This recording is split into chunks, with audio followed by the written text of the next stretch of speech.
CM Revanth రెడ్డిపై కేంద్ర మంత్రి బండి సంజయ్ సంచలన వ్యాఖ్యలు చేశారు. సీఎం రేవంత్ అబద్దాలు చెప్పడంలో ఆస్కార్ ఇవ్వొచ్చన్నారు. తెలంగాణలో 6 గ్యారంటీలు అమలు కావలేదని స్పష్టం చేశారు. 6 గ్యారంటీలపై చర్యలు సిద్ధమా అని బండి సంజయ్ సవాల్ విసిరారు. కేంద్ర మంత్రి బండి సంజయ్ కుమార్ హుజరాబాద్లో డంపింగ్ యార్డు నిర్మాణ స్థలాన్ని పరిశీలించారు. సెంట్రల్ యూనివర్సిటీలో అరాచకం చేశారు, అలా ఇక్కడ చేయవద్దన్నారు. నెమళ్లు, పక్షులు ఉన్నాయి, పర్యావరణాన్ని రక్షించాలన్నారు. డంప్ యార్డుకు బీజేపీ వ్యతిరేకం కాదు, ప్రజలకు దూరంగా ఉన్న దగ్గర నిర్మించాలన్నారు. హుజరాబాద్లో డంపింగ్ యార్డు గురించి సీఎంకు తెలిసే మాట్లాడారని, ఓసారి డంపింగ్ యార్డు నిర్మాణ స్థలాన్ని సీఎం పరిశీలించాలి లేదా నివేదిక తెప్పించుకోవాలన్నారు.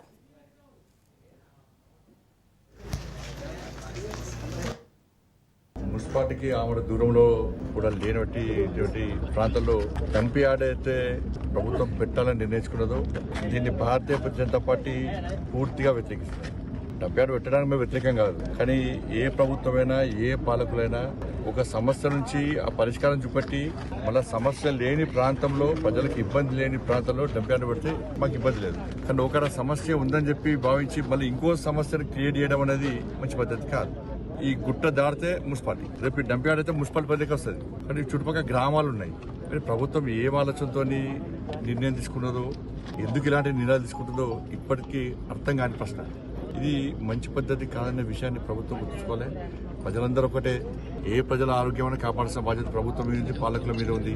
ప్రజల ఆరోగ్యాలను కాపాడాల్సిన ప్రభుత్వం దానికి భిన్నంగా ప్రజల ఆరోగ్యాలను ముప్పుబాటే విధంగా ప్రజల ప్రాణాలతో చెలగాటమాడడాన్ని భారతీయ జనతా పార్టీ పూర్తిగా వ్యతిరేకిస్తుంది. ఇది పూర్తిగా తప్పు నిర్ణయం. ఇప్పుడు ఈ హుజరాబాద్లో ఏమవుతుందంటే రాజకీయాలు స్టార్ట్ అయినాయి. చేసింది గత పాలకులు, దాన్ని అమలు చేసేది ఈ పాలకులు. వీళ్ళు కొట్టాడుతున్నారు, వాళ్ళు కొట్టాడుతున్నారు. మీడియా కూడా వాస్తవాలు చెప్పలేకపోతున్నది.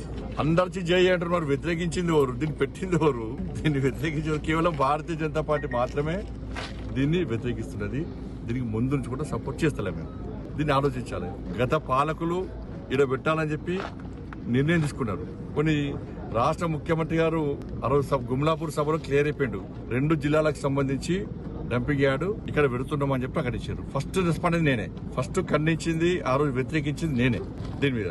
మరి గత పాలకులు దీన్ని ఆపితే ఇది ఆగేది. ఇప్పుడు గత పాలకులు తప్పు చేసారు, దీన్ని పరిశీలించి నిజంగా ప్రజలకు ఉపయోగపడుతుందా, ప్రజలకు ఇబ్బంది వస్తుందని గుర్తించాల్సిన ఈ పాలకులు వీళ్ళు దాన్నే ముద్రేశారు. ఈయన పెడతాను వీళ్ళు అంటున్నారు. మరి కారకులు ఆలోచించారు. కాబట్టి బీఆర్ఎస్, కాంగ్రెస్ పార్టీలు 2 పార్టీలు దీనికి బాధ్యత వహించారు.